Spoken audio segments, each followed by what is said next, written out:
नमस्कार, आप देख रहे हैं खबर दोपहर। मैं हूं आपके साथ विभा उपाध्याय। बड़ी खबर के लिए सीधे रुक कर लेते हैं न्यूज रूम का, जहां से सहयोगी अलीम हमारे साथ जुड़ रहे हैं। अलीम, क्या बड़ी खबर इस वक्त? बिल्कुल विभा, बड़ी खबर इस वक्त राहुल गांधी से जुड़ी हुई है। राहुल गांधी को बड़ी राहत मिली है। मोदी सरनेम से जुड़ा ही ये पूरा मामला। मानहानि केस में राहुल गांधी को राहत मिली है। दोष सिद्धि पर सुप्रीम कोर्ट ने रोक लगाई है। विभा, शुक्रिया अलीम। तो गुजरात की निचली अदालत की तरफ से ये फैसला सबसे पहले आया राहुल गांधी के खिलाफ, और उसके बाद जैसे ही हाई कोर्ट में ये मामला पहुंचा, गुजरात हाई कोर्ट ने भी उसे बरकरार रखा था, लेकिन सुप्रीम कोर्ट में आज बड़ी राहत राहुल गांधी को मिल गई है। और सुप्रीम कोर्ट की तरफ से ये पूछा गया निचली अदालत से कि आखिर अधिकतम सजा क्यों दी गई। इसका जवाब निचली अदालत ने नहीं दिया, और इसीलिए इस वक्त जो सजा के तौर पर राहुल गांधी के सामने दोष सिद्धि थी, उसे सुप्रीम कोर्ट ने फिलहाल रोक लगा दी है। तो ये बड़ी राहत मोदी सरनेम से जुड़े मामले में राहुल गांधी को जरूर मिलती हुई, और ऐसे में 2024 के चुनाव के लिए भी राहुल गांधी के लिए ये राहत की बात जरूर इस वक्त फौरी तौर पर नजर आती है। मानहानि केस में राहुल गांधी को ये राहत इस वक्त सुप्रीम कोर्ट की तरफ से हासिल हुई है, जिसमें दोष सिद्धि पर सुप्रीम कोर्ट ने फिलहाल रोक लगा दी है।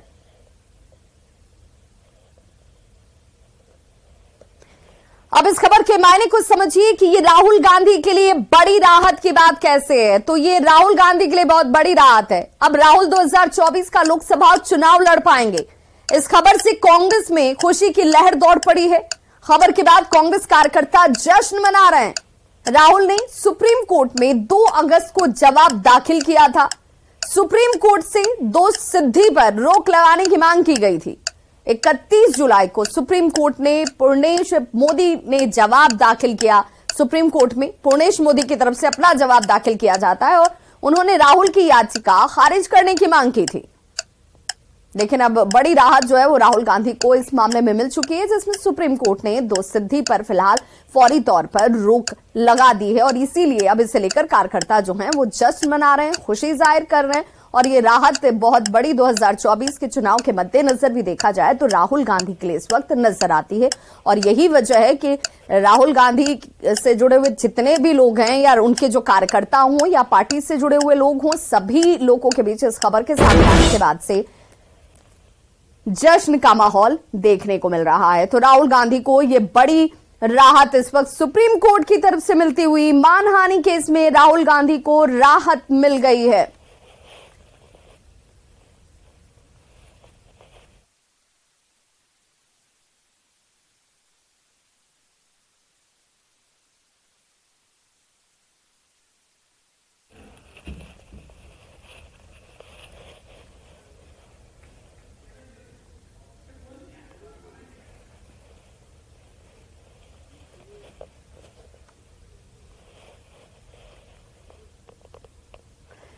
तो पटना में इंडिगो की फ्लाइट की इमरजेंसी लैंडिंग के बाद सभी यात्रियों को सुरक्षित विमान से बाहर निकाल लिया गया, और दूसरी फ्लाइट से उन्हें दिल्ली रवाना किया गया। पटना एयरपोर्ट पर इंडिगो के जिस विमान की इमरजेंसी लैंडिंग हुई, उसमें कुल 181 यात्री सवार थे। विमान की इमरजेंसी लैंडिंग के समय जो वहां स्थिति थी, उसके बारे में विमान की यात्रियों ने बताया कि इंडिगो की फ्लाइट दिल्ली जा रही थी। फ्लाइट की आधे घंटे की उड़ान के बाद पायलट ने यह बताया कि विमान को वापस पटना लौटना होगा। उन्होंने कहा कि फ्लाइट में बहुत तेज आवाजें आ रही थी, बार बार उथल पुथल महसूस हो रही थी। 15 मिनट तक प्लेन में तनाव की स्थिति रही। एयर ब्रेक्स पूरे खुले हुए थे, बहुत तेज इंजन की आवाजें आ रही थी। लैंडिंग आसान नहीं हुई, लेकिन पायलट ने बहुत समझदारी से फ्लाइट को संभाला, जिसके लिए यात्रियों ने पायलट को धन्यवाद दिया है। अब ये फ्लाइट दोबारा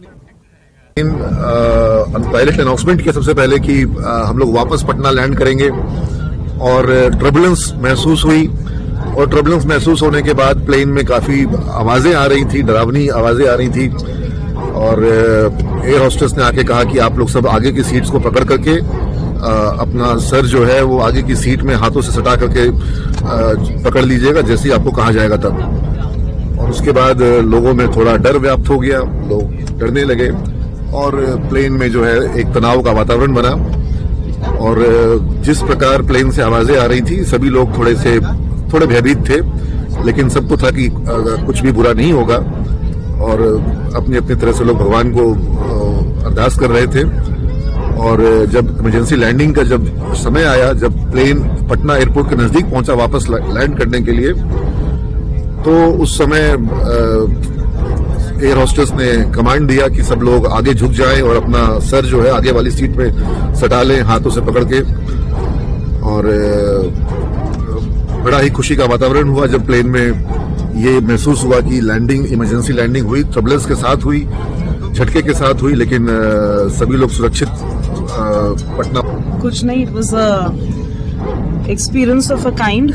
मतलब डर तो बहुत लगा, बट साथ ही ये भरोसा था कि जाको राखे साइयां, मार सके ना कोई। मतलब ये इंडिगो का फ्लाइट जब टेक ऑफ किया, उसके 10 से 15 मिनट बाद अचानक से जो एयर होस्टेस सब थी वो अचानक से बोलने लगी कि सभी लोग एकदम सीट पे बैठे रहे, कोई भी नहीं हिले।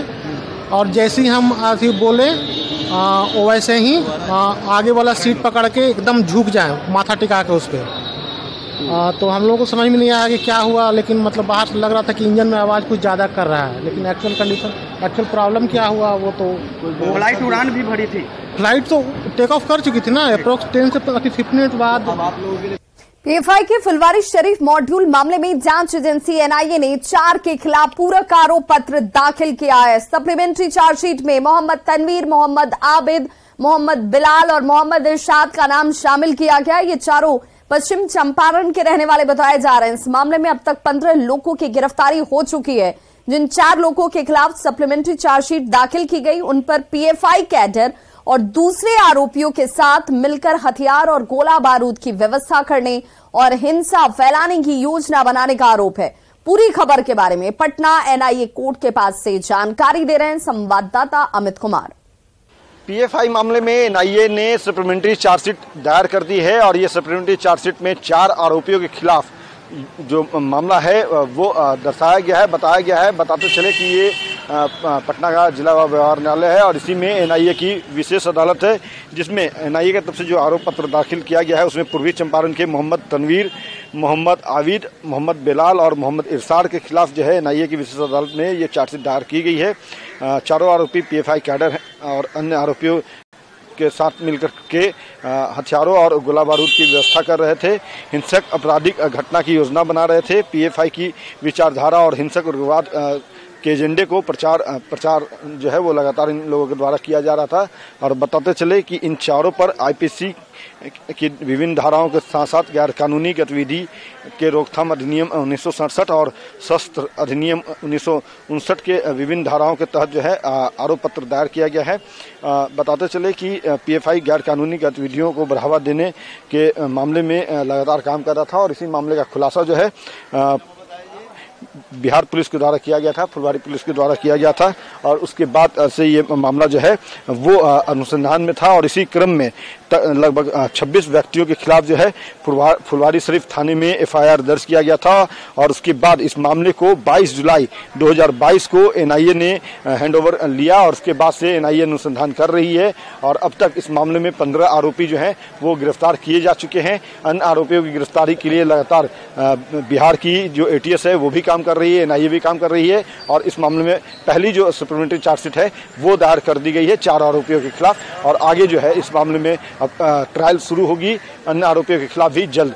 कहा जा रहा है एनआईए के सूत्रों के द्वारा जो बातें बताई जा रही है उसके तहत जल्द ही अन्य आरोपियों के खिलाफ भी जो है वो चार्जशीट कोर्ट में दायर की जाएगी। अमित कुमार, न्यूज 18 पटना। और खबर को समझिए, मामले में 7 जुलाई को पहली चार्जशीट दाखिल हुई थी। एक आरोपी के खिलाफ एनआईए ने चार्जशीट दाखिल किया। गजवाए हिंद को लेकर आरोप पत्र दाखिल किया गया था। मरगूब उर्फ दानिश उर्फ ताहिर के खिलाफ चार्जशीट दाखिल हुए। दानिश पटना के फुलवारी शरीफ का रहने वाला है। आतंकी वारदातों के लिए युवाओं को कट्टरपंथ से जोड़ने का काम जो है ये कर रहा था। मरगूब व्हाट्सएप ग्रुप गजवाए हिंद का एडमिन भी था। पिछले 7 जुलाई महीने की अगर हम बात करें तो एनआईए ने जांच का जिम्मा लिया। दरअसल जुलाई 2022 में पटना में छापेमारी की गई थी और इसी छापेमारी में पीएफआई के फुलवारी शरीफ मॉड्यूल का खुलासा हुआ। छापेमारी में इंडिया 2047 नामक दस्तावेज मिला। इंडिया 2047 में भारत पर कब्जे की बात की गई थी। जिस दस्तावेज को बरामद किया गया उसमें इसका जिक्र था। भारत में इस्लामिक शासन की बात इसमें की गई। मरगूब गजवाए हिंद के लिए काम कर रहा था। वहां युवाओं को कट्टरपंथ से जोड़ने का काम मरगूब के जिम्मे था। इस मामले में देश भर में एनआईए की कार्रवाई होती हुई नजर आई और आखिरकार भारत सरकार ने पीएफआई पर प्रतिबंध लगा दिया। एनआईए की ताजा चार्जशीट में 4 आरोपियों के नाम और चारों पर हिंसा फैलाने की योजना बनाने का आरोप है। ज्ञानवापी में नमाज के लिए एएसआई सर्वे रोका गया। ये बड़ी खबर इस वक्त आती हुई सामने, जिसमें 2:30 बजे से फिर शुरू होगा एएसआई का सर्वे और एएसआई टीम ने दीवारों की स्कैनिंग की है। देखिए अब कार्रवाई में अब तक क्या कुछ हुआ है वो उसकी जानकारी हम आपको देते चल रहे हैं। ज्ञानवापी में नमाज के लिए ये वक्त नमाज का था, इसलिए एएसआई सर्वे का जो काम चल रहा था उसे 2:30 बजे तक के लिए फिलहाल रोका गया और एएसआई की टीम ने दीवारों पर स्कैनिंग की है। अब तक जो कुछ किया जा चुका है, एएसआई टीम में आईआईटी कानपुर के 3 एक्सपर्ट्स शामिल हैं। एएसआई टीम के साथ हिंदू पक्ष मौजूद है, मुस्लिम पक्ष सर्वे में शामिल नहीं है। तो इलाहाबाद हाई कोर्ट से इजाजत मिलने के बाद वाराणसी के ज्ञानवापी परिसर का भारतीय पुरातत्व सर्वेक्षण यानी कि एएसआई की टीम ने सुबह 8 बजे से ही सर्वे का काम शुरू कर दिया है। 4 घंटे बाद यानी कि 12 बजे नमाज के लिए सर्वे काम रोका गया और अब दोपहर 2:30 बजे से फिर सर्वे का काम जो है वो शुरू किया जाएगा। इस बार एएसआई टीम में 61 सदस्य जो हैं वो शामिल हैं, यानी पिछली बार की तुलना में 40 सदस्य ज्यादा हैं। ज्ञानवापी परिसर को 4 ब्लॉक में बांटा गया है और चारों तरफ कैमरे लगाए गए हैं। वीडियोग्राफी इसकी कराई जा रही है। ज्ञानवापी की पश्चिम दीवार पर सबसे ज्यादा फोकस रखा गया है। दीवार की बारीक स्कैनिंग इस वक्त जो है वो की जा रही है। कलाकृतियों को देखा जा रहा है। एएसआई टीम के साथ हिंदू पक्ष जो है वो अंदर मौजूद है, लेकिन मुस्लिम पक्ष ने सर्वे में शामिल होने से इनकार कर दिया है। मुस्लिम पक्ष ज्ञानवापी नहीं पहुंचा। जुम्मे की नमाज को देखते हुए प्रदेश में हाई अलर्ट जरूर रखा गया है। ज्ञानवापी के आसपास भारी संख्या में फोर्स की तैनाती आपको तस्वीरों में भी नजर आ रही होगी। गुरुवार को इलाहाबाद हाई कोर्ट ने एएसआई को ज्ञानवापी के वैज्ञानिक सर्वे की अनुमति दी थी। जस्टिस प्रीतिंकर दिवाकर ने कहा कि न्याय हित में ये सर्वे जरूरी हो जाता है। मुझे इस तर्क में कोई दम नहीं दिखता कि बिना दीवार खोदे एएसआई नतीजे पर नहीं पहुंच सकता। कोर्ट ने सर्वे रोकने के अंजुमन इंतजामिया मसाजिद कमेटी की याचिका को खारिज कर दिया था, जिसके बाद आज सुबह 8 बजे से ये सर्वे का काम शुरू हुआ और फिलहाल 2:30 बजे तक इसे रोका गया है नमाज के मद्देनजर और उसके बाद एक बार फिर से सर्वे का काम शुरू होगा, जिस टीम में 60 सदस्य मौजूद हैं और 4 तरीके से 4 हिस्सों में बांटकर ज्ञानवापी को इस वक्त जो सर्वे है वो कराया जा रहा है।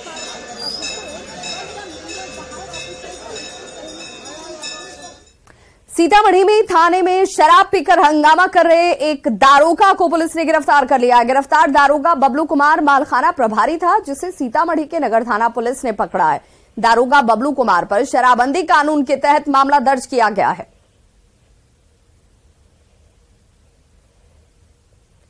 तो जिनके ऊपर जिम्मेदारी शराबबंदी को सफल बनाने की, वो खुद शराब के नशे में धुत नजर आए। और बड़ी खबर दरभंगा से, जहां पर छिनतई करने वाले गैंग का सीसीटीवी फुटेज सामने आया और इस गैंग के सदस्य इन दिनों छिनतई की वारदात को अंजाम देते नजर आ रहे थे, जिससे लोग बेहद परेशान थे। पुलिस सीसीटीवी के आधार पर अब बदमाशों को खोज रही है। अभी हाल में पासपोर्ट ऑफिस के पास एक गली में बाइक सवार 2 अपराधियों ने एक महिला की चेन छीन ली। चेन झपटने के बाद बाइक सवार यहां से तेजी से भाग निकले और उसकी सीसीटीवी तस्वीरें जो हैं वो सामने आ चुकी हैं। और देखिए किस तरीके से 2 महिलाएं साथ साथ चल रही थी, लेकिन साथ चलने वाली महिला को बिल्कुल इसकी खबर नहीं लगी और पीछे दूसरी महिला के गले से सोने की चेन छीनकर ये फरार हो गए।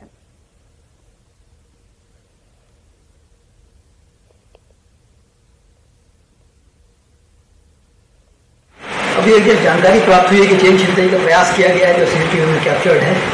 फिलहाल तो आवेदन प्राप्त नहीं हुआ है। आवेदन प्राप्त होने के बाद जो कार्रवाई की जाएगी। क्या लगता है सर, एक के बाद एक कोई इस तरह की घटना हो रही है? कोई लगता है इसमें गैंग काम जो घटनाएं हुई है पिछले 2-3-4 दिन पहले कोतवाली थाना के अंतर्गत एक घटना हुई है स्नैचिंग की, और उसमें भी फुटेज मिला है। लोगों ने उसे पकड़ने की कोशिश की, वो जगह से निकल चुका था।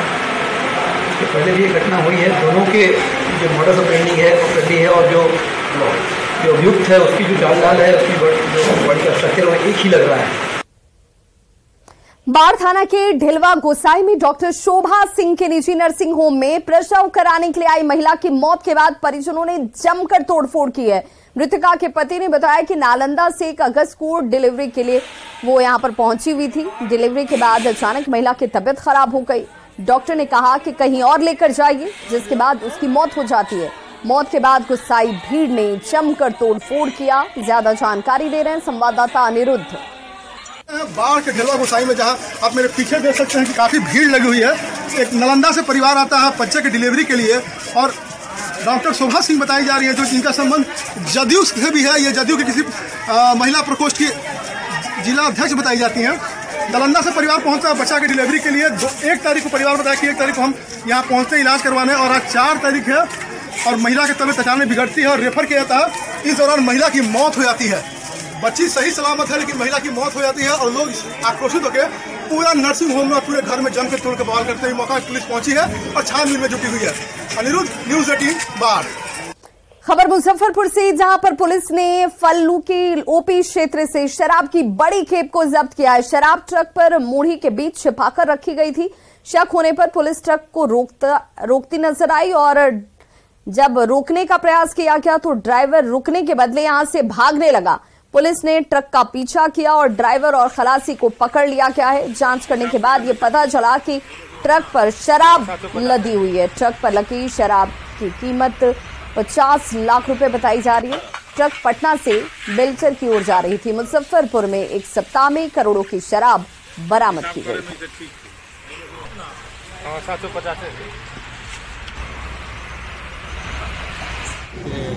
ये पंजाब निर्मित है और ये हरियाणा से चलकर ये वैशाली जिला में बेलसर की तरफ जा रही थी। और कैसे रखी गई थी शराब को? किस प्रकार? शराब जो है वो लाई जो होता है मूढ़ी, उसका बड़ा बड़ा पैकेट था। चारों ओर से लाई का पैकेट था और बीच में शराब रखा हुआ था।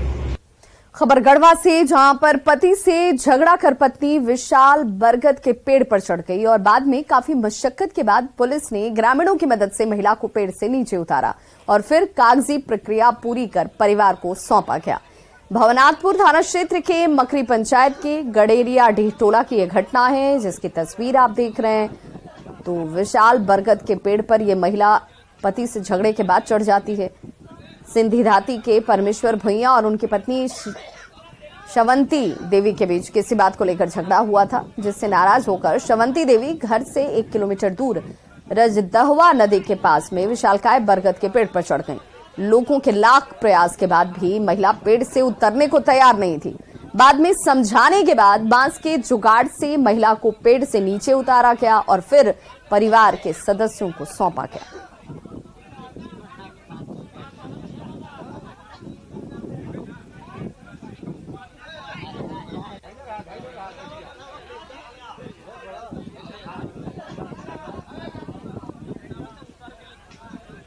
तो इस बुलेटिन में बस इतना ही। चलते चलते नजर डालते हैं इस वक्त के हेडलाइंस पर।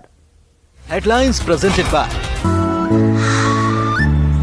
एक अनोखी खुशबू ब्लैकस्टोन अगरबत्ती।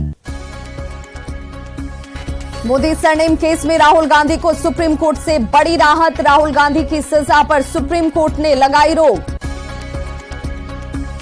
पीएफआई के फुलवारी शरीफ मॉड्यूल मामले में 4 आरोपियों के खिलाफ एनआईए ने दाखिल किया सप्लीमेंट्री चार्जशीट। मोहम्मद तनवीर, मोहम्मद आबिद, मोहम्मद बिलाल और मोहम्मद इरशाद पर हिंसा फैलाने की योजना बनाने का आरोप। पाकिस्तानी महिला सीमा हैदर मामले में एसएसबी के 2 जवान सस्पेंड। इंस्पेक्टर सुजीत कुमार वर्मा और हेड कांस्टेबल चंद्रकमल कलिता पर जांच के दौरान लापरवाही का आरोप। पटना में इंडिगो के विमान की इमरजेंसी लैंडिंग, विमान में सवार सभी यात्री सुरक्षित।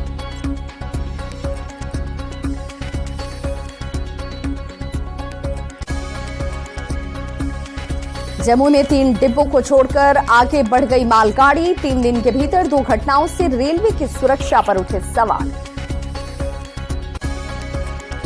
हेडलाइंस प्रेजेंटेड बाय एक अनोखी खुशबू ब्लैकस्टोन अगरबत्ती।